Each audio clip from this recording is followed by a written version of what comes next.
Welcome to Inner Peace Better Health, and today I'm joined by Teresa Smith, founder of Peaceful Soul Life Coaching and the first African American woman to serve as a mayor of Palmetto, GA. Teresa's journey is raw, soul stirring, and deeply human. She believes that vulnerability isn't weakness, but a superpower, and she lives so others can feel that permission to do the same. So, welcome, Teresa. I'm honored to have you on my show. Thank you so much. I am very honored to be here. And, Teresa, when you speak of showing up naked, what does that look like in your daily life as a leader and a woman? Thank you for that question. Showing up naked, which I sometimes say that in a meeting and it startles people. But once I explain to them that showing up naked really means that I show up as the whole human that I am in all of my vulnerabilities and all of my fears and all of my excitement and all of my joy, all of those things are a part of who I am as a whole human. So I believe in showing up as that person and being free to be that person, whatever that looks like in the moment. I do not have a static way of being. I choose to be who I am as a human being and allow that to unfold in front of people in real time. And what that does is it frees people to do the exact same thing. And I found that people are very kind about being themselves when someone else in the room is doing the same thing. Yes, that is so beautiful. And thank you for showing us that and telling us that. Was there a moment when you first realized vulnerability could be your strength rather than your down? I believe I've always known that, but when you're a woman, oftentimes your feelings are either overblown or negated. So I had to learn to navigate in leadership spaces on how to, again, show up as me, understanding that nobody in the room generally looked like me, whether it was Mm. as a woman or as an African American, and definitely not as an African American woman. There was no one doing it that was showing up. Everybody puts on their mask, they show up as their representatives and that was never comfortable for me. So I made the choice early in my leadership that I would show up at the very beginning as myself. That way I wouldn't have to change somewhere along the line. And people say, oh, she changed on us. No, I've been this way my entire life. I've been this way my entire career. So I have just honored the person that I am by showing up as the person that I am. And hopefully, again, creating that comfortable space where everybody that's around me will do the same. And that moment shows us and shows the listeners also how embracing raw truth can shift power dynamics within us. And you have said your mother's presence, even in pain, was part of your assignment. How did reframing that story free you? I actually only came to that revelation about 4 months ago. I grew up in a very abusive household, and out of the four children that my mother birthed, she abused me the most. I'll say that. And for years, I referred to my mother as crazy and mean and all of the things that a younger person could feel through that experience. But sharing was one of my clients not too long ago. She was sharing some pains that she had with her mother and things that were happening because most of my clients are people with mama trauma, is what I call it. And we were having a moment, and I shared with her, I said, in this moment, I'm realizing that my mother wasn't here necessarily to harm me, even though there was a lot of harm in our relationship. Her role was to make sure that I became the woman I needed to be for the world. So in that moment, I realized my mother was on her divine assignment so that I could be on mine for the rest of my life. And I made peace with that. And it also freed my client in that moment because we shared it together. Yes, I think this invites a deeper conversation on how healing reframes even the hardest relationships. And do you believe forgiveness always requires understanding someone's role in our growth? I do not. I believe, and I believe in an understanding over an understanding. That's first. I have to reframe that for me. Because I believe that it all comes from the inside of us, every single thing. So it doesn't, that person, I don't have to understand their pain. I have to be real enough in my experience to realize that human. I cannot control the way another humans. I can give them the platform, the latitude, the peace, and everything they need to be the human that they are. But it often creates a challenge for people to show the other side of who they are with me because I'm always kind, I'm always gentle. And I haven't always been that way. That's been a part of my evolution when I understood who I was and why I'm here. So I don't have to know why a person feels the way they feel or acts the way they act. I know that hurt people and heal people. So I choose to be the healed person that heals people. And I understand and allow people to be hurt if that's a part of their story. I don't like that for people, but I know that we've all been hurt in ways. What we do with the hurt is what makes the difference in whether it was hurt for the benefit of our growth or if we allow it to tear us down. Yes, that's so beautiful. Also, as a mayor, how does vulnerability intersect with defined by power, strategy, and control? Well, believe it or not, everywhere that I've been in leadership, even before I was in a leadership position, being mayor is amazing. But what it does is it allows me to show not only my staff and the people that work for me and the people that work around me, but even other mayors, what it feels like to allow people to see you as a human. Because when we get into leadership roles, and even again as just as a human, we get so many things that we're caught up in. How do I look? Who thinks I'm this? People and what people other concerns about who we are. I don't have any of those anymore.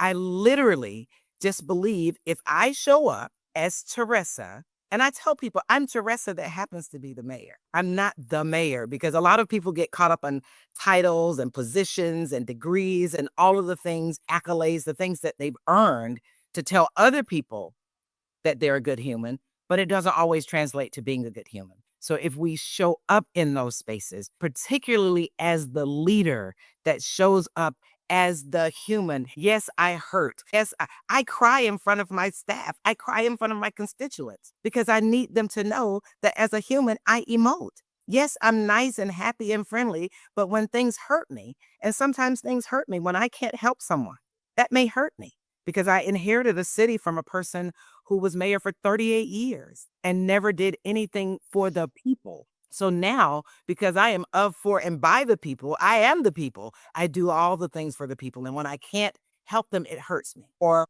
when I see someone else hurting, it may not even be that I can help you. I just see that, if you can't pay your bills, and I've had that experience even as the mayor. I have those experiences because my salary is very, very, very, very, very, very low. But I tell people the human in me understands what's happening with you because it's happening with me as well. So we have to bring our whole selves to these experiences so that the other humans don't feel like they're lacking in being human because you seem like you're just so amazing and life is grand for you. No, sometimes it is crazy and scary and I don't know the next move, but I believe in myself enough and I trust my processes enough that there's a favorable outcome no matter what it looks like right this minute. Yes, I think this just gives a fresh perspective. And have you faced moments where being open was seen as weakness? And how did you stand in your truth? Earlier in my career, that was what life was like because I've always been this way. I've always been the heart-based human. I've always been the person that loves everybody and probably shares too much and hugs too much and all of those things. And in the beginning, especially again, because I would often only be the only female in the room, I was definitely taken as weak because men are taught to, beat their chest and have these contests of who can do the best and do the most. It's very competitive. And I tried that, because I wanted to fit in. I wanted to belong. I wanted to be accepted. So I tried all of the things. But very quickly I found out I was still not accepted because I was a woman. I was still not understood because I was a woman, usually in a room full of men. So it became my resolve that if you're going to ignore me or treat me this way anyway, then I'm just going to give you the real me. You're not going to accept any version of me. I'm comfortable being me. And eventually, and it doesn't take long because I am a very warm person. That is who I was created to be. I bring the light into the room, and for a long time I hid my light because other people weren't ready for it, and it was very bright for other people. And now I'm in the position that if you don't like the light, put the sunglasses on or leave the room because I'm not going to turn it down anymore to make other people feel comfortable in their representative. It would be different if people were showing up as their whole selves and our whole selves just didn't align, but that doesn't usually work. When everyone shows up as their authentic self, the alignment is almost natural. However, when you've got a room full of and I always call them representatives, and we all have them, even now, even in my holistic self, I still have a representative that I send out sometime. And it's usually with my mother's sisters who are older women who think I should do a certain thing. So sometimes I give them the representative because they're my aunts. But other than that, everybody else gets the whole human. And people generally I and this is, that thing that I have learned to embrace because out of the abuse in my home, I had to learn to love myself in a real way. I had to really learn to love myself. So in loving myself, a part of that is giving you the real me. Everybody, everywhere I go says, "Oh my God, you want to be around her. She's the realest person you're ever going to meet. She's the nicest person," because they know that regardless to where I am, who's in the room, I don't care about titles. I am Teresa the human that's going to show up as Teresa the human. And I want everyone around me to do the same. Can I make people do it? No. But can I give them the opportunity? Can I create the space? Can I be naked that says to you, hey, if you want to take your clothes off, you can. If you want to take your ego off, you can. If you want to take off your negative personality, you can, because this person, I'm going to meet you with love no matter what you say. And I have, as the mayor, people don't always love the mayor. Changes, and especially in a town that where the last 170 years, no one looked like me, whether it was African American or whether it was female. So there's a lot of shifting that has occurred, but people cannot deny that regardless to anything, she shows up as Teresa everywhere she is. She has the title of mayor, but she shows up as Teresa. And that is my greatest gift that I can give any of humanity, is to show up as the real me. And that is what all of us can give back to humanity, as just to be the real person who we were. And it's often hard for people to remember how to be the real person because they don't remember who they are. They don't remember who they are or why they came. I just happen to have done all of the back work, the shadow work, the dirty work, the ugly work, the crying in the dark, all the things to remember who I am. And I literally walked into my office this morning to do this interview, and the book Sacred Contracts by Carolyn Miss was sitting on my desk. And I don't even remember when I pulled it out to look at it last, but it was there. And I just remember that we all make contracts to come to this human experience. And we live in misery and turmoil and chaos and unhappiness and loneliness because we're not on our assignment. So I believe that I offer that to those that are in my orbit. Yes, I think you just explained that so beautifully. And this challenges the narrative that leader must, just challenges that entire perspective. And I think you are a living proof of that. And also, you describe your work as soul or leadership, spreading, spirit leading, mind following, body aligning. How can everyday people practice this in small, real ways? Oh, that's beautiful. That's a great question. In little ways, first and foremost, just acknowledging that you are a soul or a spirit in a human experience. That's the very first thing. We're humans. We know that. And I don't often refer to people as people. I refer to us as humans because that's what we are in this experience. And I think the first thing is just acknowledging that we are humans that are having an experience that is really is a spiritual experience, and that the human experience is all about our growth and our evolution and getting more in tune with who we are as a spiritual being. So, and I don't shy away from that in my professional life. I wear crystals. I mean, I have literally 2 arms of crystals that go up to almost my not quite to my elbows, but halfway up my arms. I wear my hair long. I have traditional, what people will call dreadlocks, but they're locks. I operate as the human I was designed to be. So that's first, is just acknowledging who you are. Remembering why you're here will come a little bit along the line. But if you notice, the traditional way people talk about is mind, body, and spirit when they're talking about holistic. But I also understand that the mind is very dangerous. And if it's allowed to lead, nothing's going to be right. So I help people to learn to lead from a spiritual place. Figure out who your spirit is. Learn who you are. Spend some time by yourself. We've been conditioned that we need each other overly. We're overstimulated by technology and all the things that are available at our fingertips. Sometimes it's just a matter of sitting still with self to say, who am I today? Because while we can be the totality of who we are, today I may be different. Last night I could have had a fussing with my husband last night, and I woke up this morning feeling different. So checking in with self first at the very the moment I have consciousness. Let me just go back. Let me just go back because I didn't say the very first thing. The instant I am back in my consciousness out of my waking. When I realize I am still here in this human experience, the very first thing has to be gratitude. We all have to honor the way we are here and how we're here through gratitude. Everything, even the horrible things, gratitude, because it shows me something on the other side. So, starting with gratitude, I have my clients, if they don't do it already, get a gratitude journal. If you don't physically have one, and I do believe there's something in the power of writing, there is magic in the vibration of writing. Write 5 things that you're grateful for in the morning. It's the foundation for your day. I do mine before I open my eyes. When I realize I'm here, then I just start thanking, oh my God, I'm still here today. Thank you that I get another opportunity to go through this human experience, to evolve even more, to learn more, to touch somebody else's experience. That is how I start my morning. Then I check in with my spirit. How's my spirit feeling today? Was it heavy? Sometimes I come out of meetings and the people have beat me up so bad with their words. I had not rested all night. So sometimes I have to check in with my spirit. After I've given my gratitude, I check in with my spirit. Then I tap into my mind because I know my mind will control my body. My spirit will control my mind, and my mind will control my body. So even if you only have 3 or 4 minutes in the morning, take 1 minute and say, give your gratitude. Just 1 minute of gratitude. Even if it's not a whole minute, get 30 seconds of gratitude. And I promise in 30 seconds, you can be grateful for about 20 things, 30 things.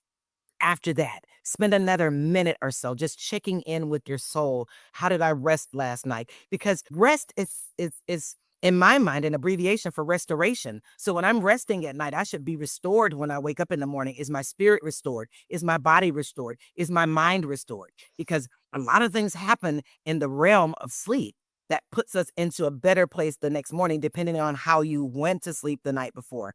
So checking in with checking in with self throughout the day. If you had a particularly hard phone call, after you get off that call, check in with yourself. Okay, why did that make me feel like that? Why was it so hard? Was it on my end? Was I resistant? Was I, again, checking in with self? And I don't believe we do enough of that.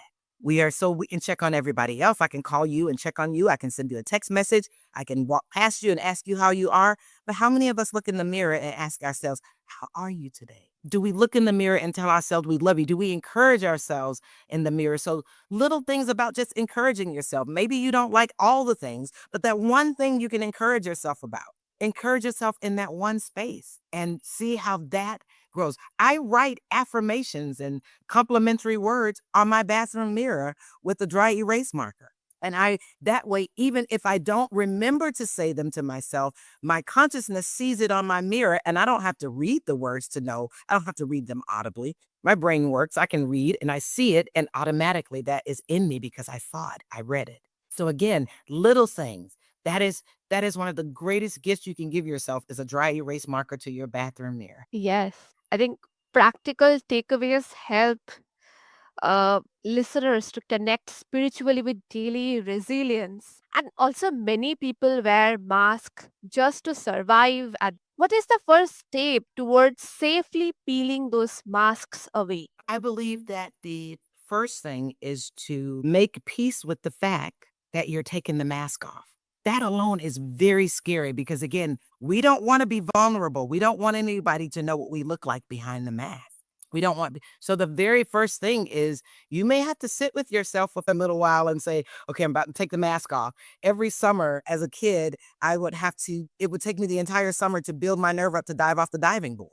Even though I knew how, every summer for years, it took me the entire summer to get the nerve to dive off and it's the same way about taking the mask off.